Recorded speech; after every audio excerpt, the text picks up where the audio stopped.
Good morning. I'm here. This morning, I'm making a mess as I do. That's alright. We're gonna get new rocks today anyway. We've had these out for a while. But this morning I'm gonna pick a card. I haven't picked a card in days. So I'm gonna pick a card. And I'm also going to tell you guys about the tent. So the last time I did a video was probably like Thursday of last week. That was the day that I went to DC and I did a pick a card video. And so I did, I think I did more than that. I think I did a protection ritual and all that kind of stuff. But I used my bin over here. And so everything was great. So for a few nights, I've been like, every time I sleep in the tent, ants are like crawling on me. And they're like these little tiny ants. And so I just get disturbed all night long by freaking ants. And so I'd kind of been like sick of the ants, but I didn't want to buy anything to kill them. And I had thought about getting cinnamon because somebody told me that if you put cinnamon down, they won't cross the cinnamon. But when I thought about the cinnamon, I was like, but if I put it down and they're in here, then they're going to stay in here. And if I put it down I can't put it down when they're not in here because they're in here. And so I didn't really know how that worked with the barrier for the ants. I don't really like to buy bug spray and all that stuff. I'm not really trying to like just murder them. I just want to get rid of the ones that are harassing me. So I finally ended up, because I've been having all these flying things in here, flies and stuff. Now flies, I kill mosquitoes. I have no desire for flies or mosquitoes in my life whatsoever. So they do get the boot, they get killed. And so anyway, I bought this flying insect killer stuff. And so I had that in here. So I still, didn't kill the darn things. I just let them, live. And yesterday I spent the whole day here at the tent. And I'm in the tent and like the ants are on my nerves, and I do this thing. I get smart with the ants and I tell them, what I'm going to do to them and stuff. And if they don't leave me alone, I'm going to kill them. And, I do a whole thing. And so I'm in here like doing that to the ants. I'm giving it to them. I'm going to get them. And something tells me, well, no, the day before that, I'm on the phone with my sister Isha. And I'm laying here in a tent and I'm watching these ants come in. And I purposely do not eat in the tent. I don't eat in the tent at all because I don't want bugs and animals wanting to be in the tent because I have food in here. So I make it a point not to have food in here. So I'm on the phone with Isha and I'm looking at the perimeter of my tent. And the perimeter of my tent, these ants are coming in and they're carrying food. I'm like, Isha, this is insane. Like, there's no food in here. So the ants are like invading my space and bringing food with them to come live in here. So, we laughed, whatever. I took a picture. I shared the picture with Isha. We laughed about it. No big deal. So yesterday I'm laying here and these ants are everywhere and I'm just like over it. So something tells me to look over where I have this bin right here. And as you see, like, I just woke up and I didn't clean. So there's this bag.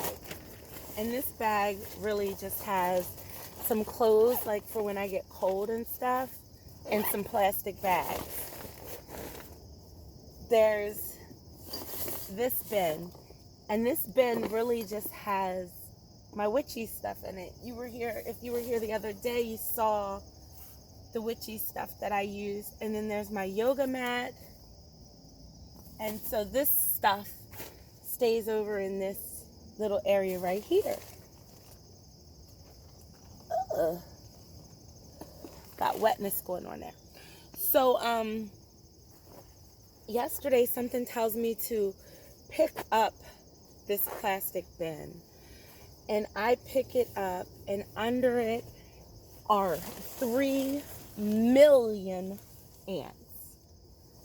I'm talking a lot of ants. Like, I was like, no way. Like, what are they doing here? Like, what's going on?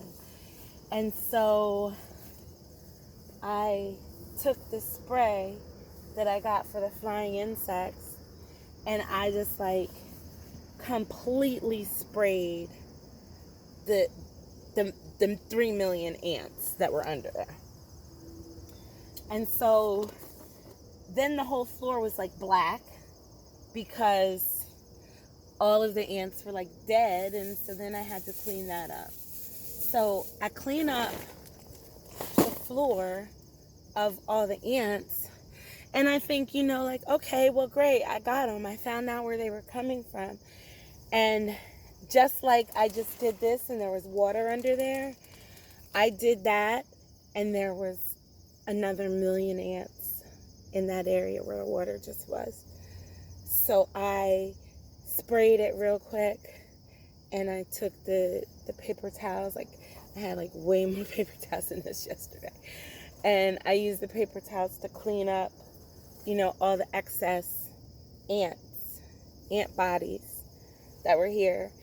And so last night I'm on the phone with Ish, and we're talking, and I tell her about the ants, and she's like, well, what do ants mean? And I'm like, oh my gosh, I didn't even look it up. So then I looked it up. And so what I found was, I'm going to pull it up again just because. So when I'm talking to people and I'm giving people information, I prefer to give people information from like a dictionary or something, as opposed to explaining it in my way. So I'm going to just look this up real quick.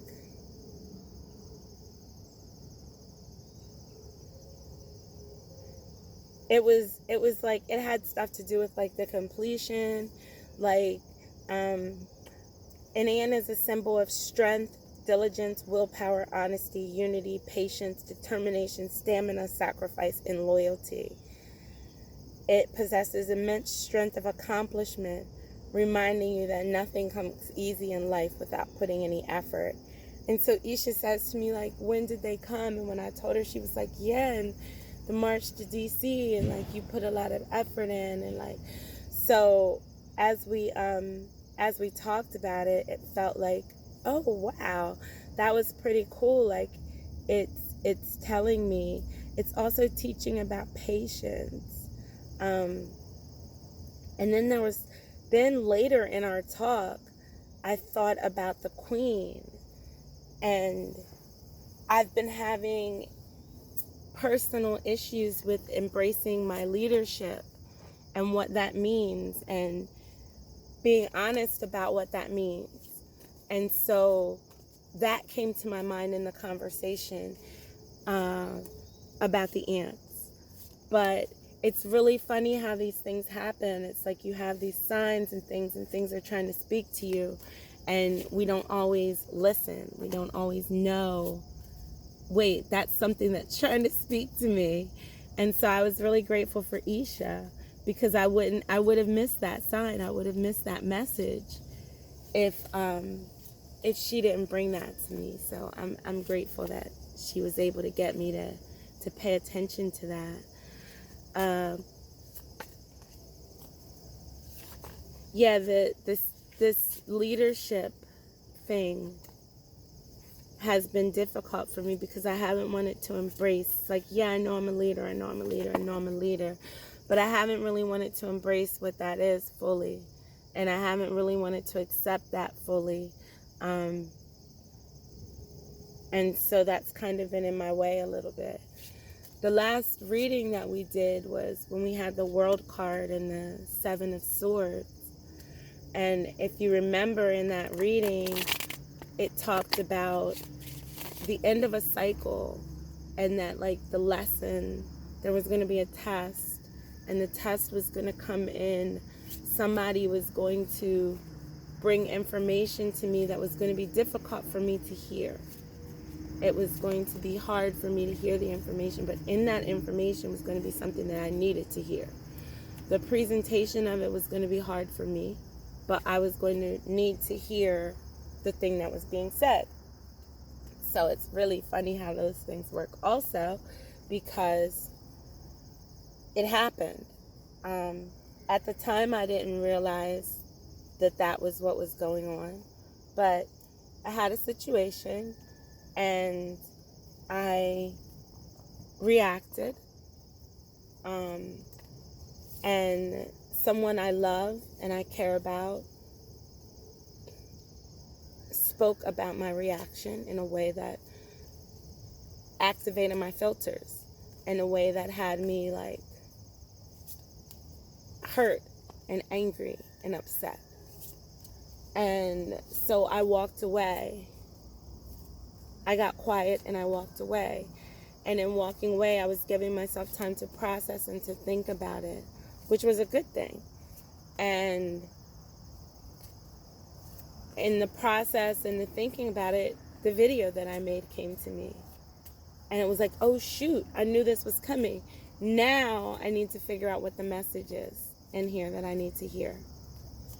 And I was able to get past the filters and what they were telling me. I was able to listen to the words that were being spoken to me by someone who loves me. And I was able to then start figuring out how to process that information and what to do with it. And of course, my first response was to deny it and to fight it. And then it was to embrace it and to realize that I still have some work in there with that. And that's okay.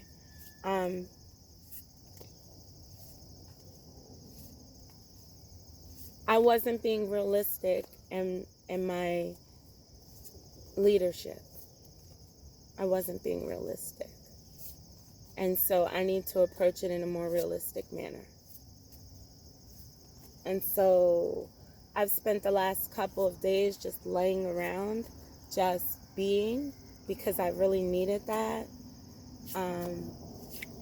I really needed some time to sit and process who I am and what I'm doing and why I'm doing it. And I've come to the realization that I'm doing it to find my people. Black people aren't my people. I love black people, and it's a human rights issue. What's going on, it shouldn't be happening to people, but they're not my people. They've told me for years they're not my people, and they're not my people. And that doesn't mean that people with brown skin are not my people. It doesn't mean melanated people are not my people. It means that I need the place where I'm home, where I can be me, where I can practice my gifts and be a part of community. And the black culture, the black community has never been that for me. And it's time that I acknowledge that and I release myself from that expectation. my people, I don't know what my people look like. I know what my people feel like. And so that's really where I'm at, is I think that this activism and this protesting, this stuff that I'm doing, is going to bring me my people. I think that's where I'm going to find my people. So I'm going to keep doing what I'm doing. I'm going to keep bringing what I'm bringing. I'm going to keep protesting. I'm going to keep loving. And hopefully, when the universe is ready, I'll meet my people. So we're going to pull a card today. And I did start with my dad's Rider-Waite deck. But then I looked over and these guys wanted me. And so I decided to be fluid and pick these. And for whatever reason, this is the card and this is the moment. And it's a 7 of Pentacles. So I've been getting these 7s. 7 of Swords, 7 of Pentacles. Pentacles are resources. I think that's a crow sitting in the tree.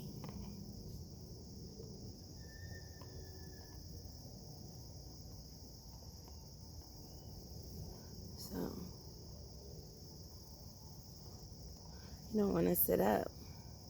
There you go. Amethyst to help you. So we have the 7 of Pentacles.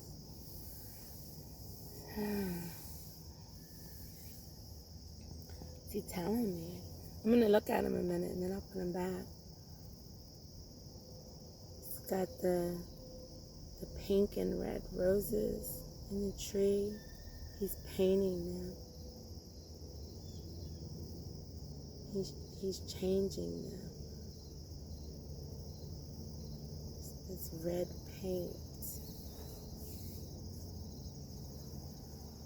He's the 7 of Spades. It's the crow. And I see the clouds and the castle.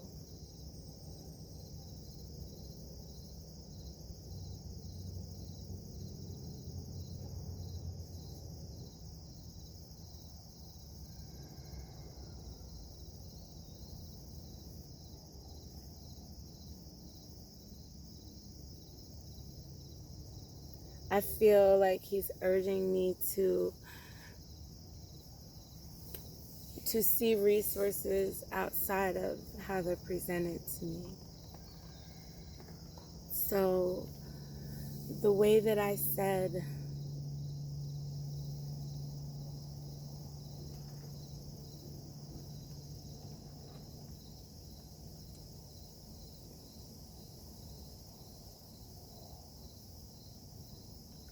resources.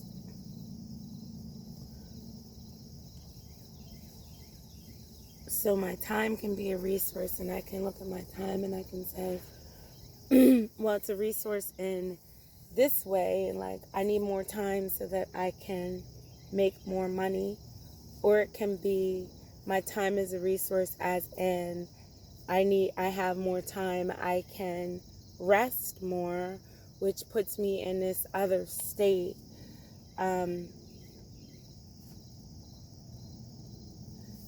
It's like to look at the multiple uses of my resources is what I think. To experience my resources in all of their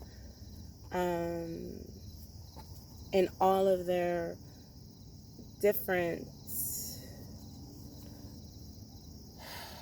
uses, benefits, ways. Let's see what the book says.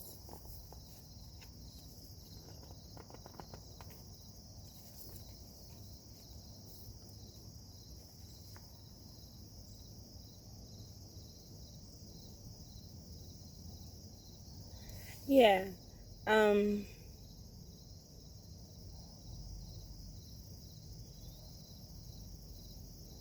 Yeah, so it's saying it's saying to assess it. Like, this is a time. So most of the time it's like, I look at my time as, okay, I have 12 hours today. I need to run here and do this. I need to run here and do that. I need to do this. I need to do that. I look at my time as this asset that I can use to make these things happen. And right now I have the same amount of time, but in that time I'm not making things happen. And that in this time, what I'm doing is I'm evaluating. I'm looking at things that I've created and that I've completed, and I'm evaluating those things. So I'm using my time in a different way than what I would usually use my time for. And it's just because it looks like I'm laying around, or I'm sitting, or I'm not doing anything, doesn't mean that. It means that I'm using my time in a different way. So it's almost like the person who, like, you call me and what are you doing? Well, I'm laying on my bed, and it's like, while I'm laying on my bed, oh, you're not doing anything. Well, yeah, I am doing something. It's like that. It's like, paint it differently. And I think that I've been doing that because, like, the past couple of days I've been resting, but I've been thinking about life, and I've been thinking about, like, the ants, and I've been thinking about what things are saying to me. And okay, I completed it. After the march, I felt a completion. I personally felt like something had completed when the march was done. And so it felt natural to then take that time that I'd been using to do so many things and to connect to so many things and to complete so many things, to then take that time and relax. And so this is a time of evaluation. This is a time of, yeah, I might have 8 hours, but those 8 hours are spent thinking about what I've completed and where I'm going.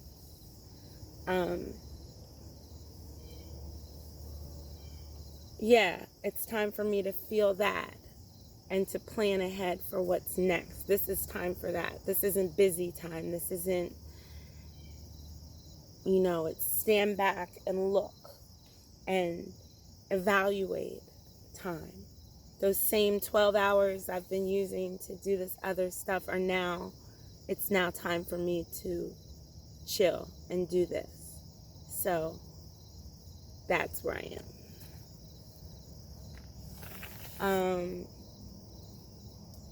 Yeah, so that's our card for today. And I'm talking about the card for me because it's just natural. It's like, but I feel like that card is for us collectively. And I feel like it may not exactly fit in the way that I'm saying it, but that very same concept fits for you in some kind of way too. It's just for you to feel. But if you pay attention to the moon, we are at, like, a completion cycle. Like, it's a full moon. Like, it's